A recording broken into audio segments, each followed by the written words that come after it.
ಈ ಚಾನೆಲ್ ಕೇವಲ ಮನೋರಂಜನೆ ಉದ್ದೇಶಕ್ಕಾಗಿ ಮಾಡಲಾಗಿದೆ. ನಾವು ಯಾವುದೇ ಆಧ್ಯಾತ್ಮಿಕ ಅಥವಾ ಅಂಧವಿಶ್ವಾಸವನ್ನು ಇದರಲ್ಲಿ ಅಳವಡಿಸುವುದಿಲ್ಲ. ಕಳೆದ ಎಪಿಸೋಡ್ನಲ್ಲಿ ನೀವು ನೋಡಿದ್ರಿ 7 ಜನ ಸ್ನೇಹಿತರ ಪಯಣ ಸಾವಿನ ದವಡೆಯಲ್ಲಿ ಇನ್ನೂ ಆಳವಾಗ್ತಾ ಹೋಯ್ತು. ಅವರು ಬೇರೆ ಬೇರೆ ದಾರಿಯ ಮುಖಾಂತರ ಬೇರೆ ಬೇರೆ ಶತ್ರುಗಳನ್ನ ಎದುರಿಸಿದ್ರು. ನೀರಜ್ ಮತ್ತು ಆರವ್ ವಾಯುಸುರನ ಭೂತ ಪ್ರಪಂಚದ ರಹಸ್ಯವನ್ನ ಭೇದಿಸಿದ್ರು. ಅಷ್ಟೊತ್ತಿಗೆ ಭೀಮು ಮತ್ತು ಪೂನಂ ಒಂದು ಸ್ಕೇರ್ ಕ್ರೋನ ಎದುರಿಸಿದ್ರು. ಪ್ರಿಯಾ, ಮೀರಾ, ರಾಹುಲ್ ಚಿಕ್ಕ ಭೂತನಿ ಕೈನಲ್ಲಿ ಸಿಕ್ಕಾಕೊಳ್ತಾರೆ. ಅವರು ಬುದ್ಧಿವಂತಿಕೆಯಿಂದ ಮತ್ತು ಧೈರ್ಯದಿಂದ ಆ ಎಲ್ಲ ಕಷ್ಟಗಳನ್ನು ಪಾರ್ ಮಾಡ್ತಾರೆ. ಕೊನೆಯಲ್ಲಿ ಅಗಸ್ತ್ಯನ ಆಗಮನದಿಂದ ವಾಯುಸುರನ ವೀಕ್ನೆಸ್ ಗೊತ್ತಾದ ನಂತರ 7 ಜನ ಸ್ನೇಹಿತರು ಮತ್ತೊಮ್ಮೆ ಒಟ್ಟಾಗಿ ಬರ್ತಾರೆ ಮತ್ತು ಶಕ್ತಿ ಸ್ತೋತ್ರವನ್ನ ಧ್ವಂಸ ಮಾಡುವ ನಿರ್ಧಾರ ಮಾಡ್ತಾರೆ. ಆದ್ರೆ ವಾಯುಸುರ ಮತ್ತು ಆಲ್ಕಮಿಸ್ನ ನೆರಳು ಇನ್ನೂ ಅವರನ್ನು ಹಿಂಬಾಲಿಸುತ್ತಲೇ ಇರುತ್ತದೆ. ಇನ್ನು ಮುಂದೆ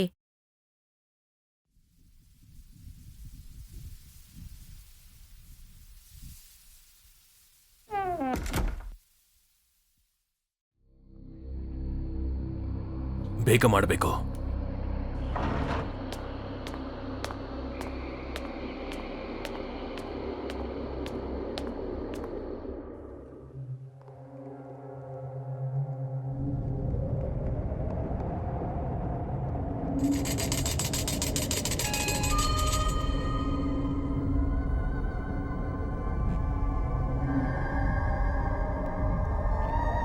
ಏನು ತೊಂದರೆ ಆಗೋದಿಲ್ಲ ಚಮೇಲಿ.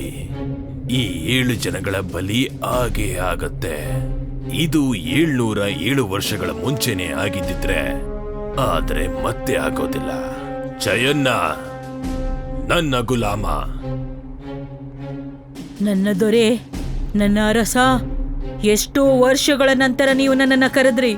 ಇದರ ಅರ್ಥ ಏನಂದ್ರೆ ಆ 7 ಜನ ವಂಶಜರು ಈ ಪ್ರಪಂಚಕ್ಕೆ ಬಂದಾಯ್ತು. ವಾಯುಸುರ ಅವ್ರನ್ನ ಹಿಡಿತಾನೆ. ಚಯನ್ನ ಅಗಸ್ತ್ಯನ ಹುಡ್ಕೋ.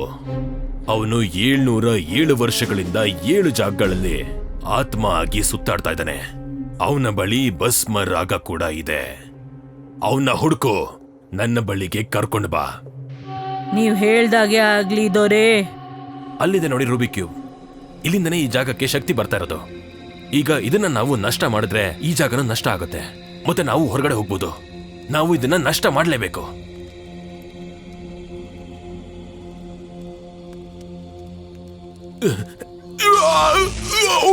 ಭೀಮಾ, ಅಣ್ಣ, ನಿನ್ಗೇನಾಗಿಲ್ಲ ತಾನೇ? ಅಯ್ಯೋ, ಇದು ಕರೆಂಟ್ ಹೊಡಿದ. ಇದನ್ನ ಹೇಗ್ ತಗೊಳ್ಳೋದು? ಏನಾದ್ರೂ ಒಂದ್ ದಾರಿ ಇರ್ಬೇಕು. ಮೀರಾ, ನೀನು ಕೂತ್ಕೋ. ನಿನಗೆ ತುಂಬಾನೇ ನೋವಾಗ್ತಾ ಇದೆ. ಇಲ್ಲ ಇಲ್ಲ, ನಾನ್ ಚೆನ್ನಾಗಿದ್ದೀನಿ. ನಾನು ಗಮನಿಸ್ತಿದ್ದೀನಿ ಇಲ್ಲಿ 7 ಕಲ್ಲುಗಳನ್ನ ಇಟ್ಟಿದ್ದಾರೆ ಅಂತ. ಇದು ತಿರುಗ್ತು ಅಲ್ವಾ? ಹಾ ಹೌದು, ತಿರುಗ್ತು ಈಗ. ಆದ್ರೆ ಹೇಗೆ? ಮೀರಾ, ನಿನ್ ಕೈನಿಂದ ರಕ್ತ ಸೋರ್ತಿದೆ. ನೀನ್ ನಿಜವಾಗ್ಲೂ ಚೆನ್ನಾಗಿದೀಯಾ? ಹಾ, ನಾನ್ ಚೆನ್ನಾಗಿದ್ದೀನಿ.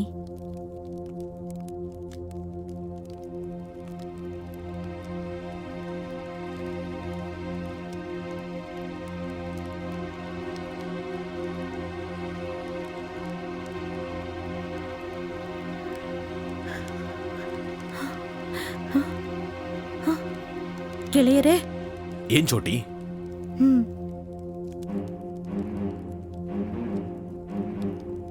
ಹಾಗಂದ್ರೆ ಏನಾಗ್ತಾ ಇದೆ? ನನ್ಗನ್ಸತ್ತೆ ಮೀರಾಳ ರಕ್ತ ಈ ಕಲ್ಲಿನ ಮೇಲ್ ಬಿದ್ಮೇಲೆ ಆಗ್ಲೇ ಈ ಕ್ಯೂಬ್ ಜರುಗಿದ್ದು ಅಂತ.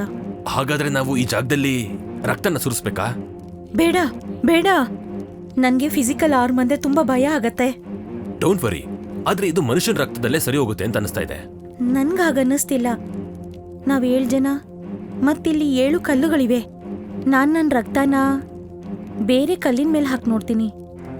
ಏನಾದ್ರೂ ತಪ್ಪಾದ್ರೆ ಇಲ್ಲಿ? ಹೌದು ಹೌದು ಮೀರಾ, ನಿನಗ್ ರಕ್ತಸ್ರಾವ ಆಗ್ತಿದೆ ಅಲ್ಲ, ಬೇರೆ ಕಲ್ಲಿನ ಮೇಲೆ ಹಾಕಿ ನೋಡು. Poonam, B mature. ನಾನ್ ಯೋಚನೆ ಮಾಡ್ತಾ ಇರೋದು ಇಲ್ಲಿ ಏನಾದ್ರೂ ತಪ್ಪಾದ್ರೆ ಅಂತ. ನೀನ್ ಭಯ ಪಡ್ತಾ ಇದೀಯ ಅಂತ ನಾವೆಲ್ಲ ಇಲ್ಲಿ ಯಾಕಾದ್ರೂ ಸಿಗಾಕೋಬೇಕು? ನನ್ನಿಂದ ಅಂದ್ರೆ ಏನರ್ಥ? ನಾನ್ ಕರ್ಕೊಂಡ್ ಬಂದ ನಿಮ್ಮನ್ನೆಲ್ಲ ಇಲ್ಲಿಗೆ?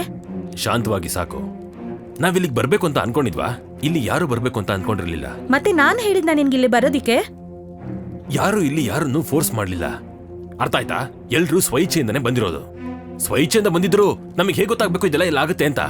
ನಾವಿಲ್ಲೇ ಸಿಗಾಕೋತೀವಿ ಅಂತ. ಶಾಂತಳಾಗು. ಅಯ್ಯೋ, ಏನ್ ಹೇಳ್ತಾ ಇದೆಯೋ ಮೂರ್ಖ? ಯಾಕೋ ಜಾಸ್ತಿ ಮಾತಾಡ್ತಾ ಇದೆಯಾ ಇಲ್ಲಿ? ಈಗ ನಿಮ್ ತಂದೆಗೆ ಹೇಳು ಇಲ್ಲಿಂದ ಬರೋದಕ್ಕೆ. ಬಾಯಿ ಮುಚ್ಚಿ ಎಲ್ರು.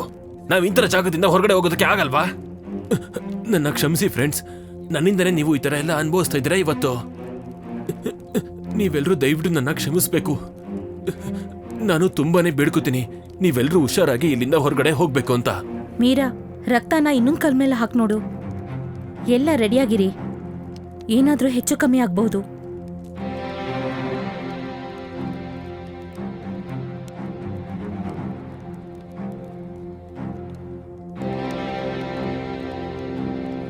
ಈ ಕ್ಯೂಬು ಅಲ್ಲಾಡ್ತಾ ಇಲ್ಲ ತಾನೆ? ಅಟ್ಲೀಸ್ಟ್ ಏನು ತೊಂದರೆ ಅಂತೂ ಆಗ್ತಾ ಇಲ್ಲ. ಮೀರಾ, ನೀನ್ ನನ್ನನ್ನೊಬ್ಬಳನ್ನೇ ಬಿಟ್ ಬಂದ್ಬಿಟ್ಟಿಯಲ್ಲ. ಅಯ್ಯೋ, ಇದು ಮತ್ತೆ ಬಂತು. ಈಗ ನಾನ್ ನಿನ್ನನ್ನಂತೂ ಬಿಡೋದಿಲ್ಲ. ಅವಳ ಗೊಂಬೆನೇ ಅವಳ ವೀಕ್ನೆಸ್, ಅದನ್ನ ಮುರಿಬೇಕು.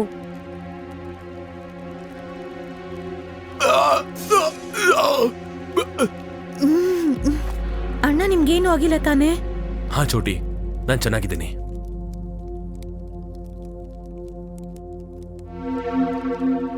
ಅಂದ್ರೆ ಎಲ್ರೂ ಅವ್ರವ್ರ ರಕ್ತನ ಈ ಕಲ್ಲಿನ ಮೇಲೆ ಹಾಕ್ಬೇಕು ಅನ್ಸತ್ತೆ. ನಾನ್ ಹೇಗ್ ಮಾಡ್ಲಿ? ನನ್ ಕೈನಲ್ಲಿ ಆಗೋದಿಲ್ಲ. ನನ್ಗೆ ಫಿಸಿಕಲ್ ಪೇನ್ ಅಂದ್ರೆ ಭಯ ಆಗತ್ತೆ. ನಾವಿಲ್ಲಿಂದ ಹೊರಗೋಗ್ಬೇಕು ಅಂದ್ರೆ ನೀನ್ ಇದನ್ನ ಮಾಡ್ಲೇಬೇಕು. ಜಾಸ್ತಿ ಏನಿಲ್ಲ, ಒಂದ್ ಸಣ್ಣ ಕಟ್ಟಷ್ಟೇ, ರಕ್ತ ಬಂದ್ಬಿಡತ್ತೆ. ಹಾಗಾದ್ರೆ ಶುರು ಮಾಡೋಣ. ವಾಯುಸುರ, ಯಜ್ಞಕ್ಕೆ ತಯಾರಿ ಆಗ್ಲೇಬೇಕು. ನೀನ್ ಇಲ್ಲಿವರೆಗೂ ಒಬ್ರನ್ನು ಕೂಡ ನನ್ನ ಹತ್ರ ಕಳಿಸಿಲ್ಲ. ಎಲ್ರೂ ತಪ್ಪಿಸ್ಕೊತಾ ಇದ್ದಾರೆ. ಎಲ್ರನ್ನು ಖಂಡಿತವಾಗ್ಲೂ ಹಿಡಿತೀನಿ. ನನ್ನ ನಂಬಿ. ನೋಡ್ತೀನಿ ವಾಯುಸುರ, ನೀನ್ ಏನ್ ಮಾಡ್ತೀಯ ಅಂತ. ಈ ಮಕ್ಕಳನ್ನ ನೀನು ಆದಷ್ಟು ಬೇಗ ಹಿಡಿಬೇಕು.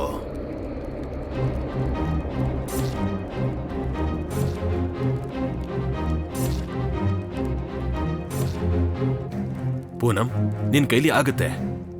ಭೀಮು, ನನ್ ಕೈನಲ್ಲಿ ಆಗೋದಿಲ್ಲ. ನಾನ್ ಇದನ್ ಮಾಡಲ್ಲ. ಮತ್ತೆ ನಾನಂತೂ ಇದನ್ ಮಾಡ್ಕೊಳ್ಳೋದಿಲ್ಲ.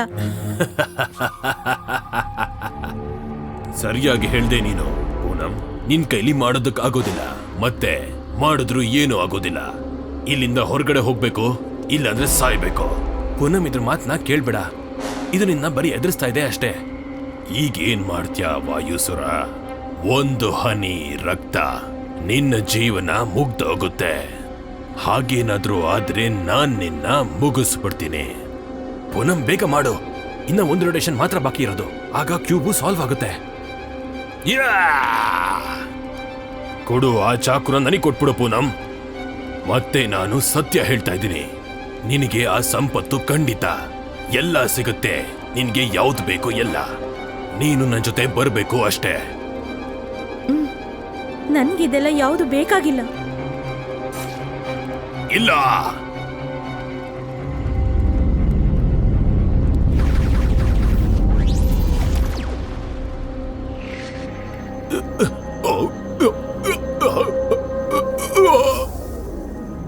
ನೀರಜ್, ನೀರಜ್, ನೀರಜ್, ನೀರಜ್ ಎಲ್ಲೋದ? ಆ ವಾಯುಸುರ ನೀರಜ್ನ ಹಿಡ್ಕೊಂಡ್ಬಿಟ್ಟ. ಮಾಲೀಕರೇ, ನನ್ನ ಕ್ಷಮಿಸ್ಬಿಡಿ. ಆ ಮಕ್ಕಳು ನನ್ನ ಶಕ್ತಿನ ಹಾಳು ಮಾಡ್ಬಿಟ್ರು. ಅಗಸ್ತ್ಯ, ಹೌದು, ಅಗಸ್ತ್ಯ ತಪ್ಪು ಕೂಡ ಇದ್ರಲ್ಲಿ ಇದೆ. ಅವನೇನಾದ್ರೂ ಬಂದಿಲ್ಲ ಅಂದಿದ್ರೆ ಈ ಮಕ್ಕಳನ್ನೆಲ್ಲ, ಎಲ್ಲ ಮಕ್ಕಳನ್ನು ಅಲ್ಲೇ ಸಾಯಿಸ್ಬಿಡ್ತಾ ಇದ್ದೆ. ನಾನ್ ನಿನ್ಗೆ ಹೇಳಿದ್ದೆ ಈ ಮಕ್ಕಳ ಕತೆಗಳನ್ನ ಹೇಳ್ಬೇಡ ಅಂತ, ಆದ್ರೆ ನೀನ್ ನನ್ನ ಮಾತನ್ನ ಕೇಳಲಿಲ್ಲ. ಮಾಲೀಕರೇ, ನಾನು ಇವನೊಬ್ಬನ್ನ ಕರ್ಕೊಂಡ್ ಬಂದಿದ್ದೀನಿ. ನನಗೆ ಒಂದೇ ಒಂದು ಅವಕಾಶನ ಕೊಟ್ಬಿಡಿ. ನಾನಿನ್ನ ಮಿಕ್ಕಿರೋಂತ 6 ಮಕ್ಕಳನ್ನ ಕರ್ಕೊಂಡ್ ಬರ್ತೀನಿ. ನಾನು ಮತ್ತೊಂದು ತಪ್ಪನ್ನ ಮಾಡಬೇಕು ಅಂತ ಅನ್ಕೋತಾ ಇಲ್ಲ. ನೀನೀಗ ಹೋಗಿ ನೀನ್ ಈಗ್ಲೇ ನಿನ್ನ ಹೆಂಡತಿ ಸತಿನ ಇಲ್ಲಿಗೆ ಕಳಿಸ್ಬೇಕು. 707 ವರ್ಷಗಳ ನಂತರ ಸಿಪಾಯಿ ನಿನ್ ಮನೆಗೆ ಬಂದಿದ್ದ. ನಿನ್ ಹೆಂಡತಿ ಕುತ್ತಿಗೆನ ಅವಳ ದೇಹದಿಂದ ಅದನ್ನ ಬೇರೆ ಮಾಡಿದ್ದ. ಅವನ್ನ ನಾನೆನ್ನೆ ಕಳಿಸ್ಕೊಟ್ಟಿದ್ದು.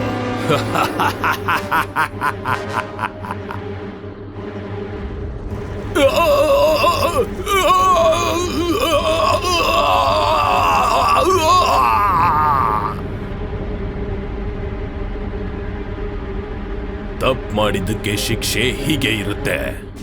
ನನ್ ಕೈಯಿಂದ ಬಲಿ ಖಂಡಿತವಾಗ್ಲೂ ಸಿಕ್ಕೇ ಸಿಗುತ್ತೆ.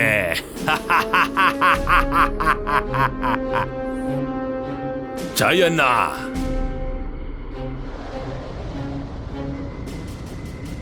ಹೇಳಿ ದೊರೆಗಳೇ. ಈ ಮಗುನ ನಿನ್ನ ಜಾಗಕ್ಕೆ ಕರ್ಕೊಂಡು ಹೋಗು. ಇವನ ಗೆಳೆಯರ್ನ ಹುಡ್ಕೋದು ನಿನ್ನ ಕೈ ವಶಕ್ಕೆ ಕೊಡ್ತಾ ಇದ್ದೀನಿ, ನೀನೇ ಹುಡುಕ್ಬೇಕಾಗತ್ತೆ. ನೀವು ಹೇಳ್ದಾಗೆ ಆಗ್ಲಿ ದೊರೆ. ನೀರಜ್ ಹೋಗ್ಬಿಟ್ಟ. ಅವನ್ಗೆ ಈ ಪ್ರಪಂಚದಲ್ಲಿ ಯಾರೂ ಇಲ್ಲ, ಅದನ್ ಪ್ರಶ್ನೆ ಮಾಡೋರೂ ಇಲ್ಲ. ಅವನಿಗಾಗಿ ಈ ಪ್ರಪಂಚದಲ್ಲಿ ನಾವಿದ್ದೀವಿ. ಗೊತ್ತಾಗ್ತಾ ಇಲ್ಲ ಎಲ್ಲಿಗೆ ಕರ್ಕೊಂಡು ಹೋಗಿದ್ದಾರೆ ಅಂತ. ಫ್ರೆಂಡ್ಸ್, ಇಲ್ಲಿ ನೋಡ್ರೋ. ಚಿಂತೆ ಮಾಡ್ಬೇಡ, ಆದಷ್ಟು ಬೇಗ ನಿನ್ನೊಳಿದ ಫ್ರೆಂಡ್ಸು ಇಲ್ಲೇ ಬರ್ತಾರೆ. ಇನ್ ಸ್ವಲ್ಪ ಹೊತ್ತಲ್ಲೇ ತಾವಾಗೆ ಅವ್ರು ನನ್ನ ಹತ್ರ ಬರ್ತಾರೆ. ಅವ್ರು ಬಂದ್ಮೇಲೆ ಇದೇ ಕೈಗಳಿಂದ ಅವ್ರನ್ನ ನಾನು ಕೊಂದು ಹಾಕ್ಬಿಡ್ತೀನಿ.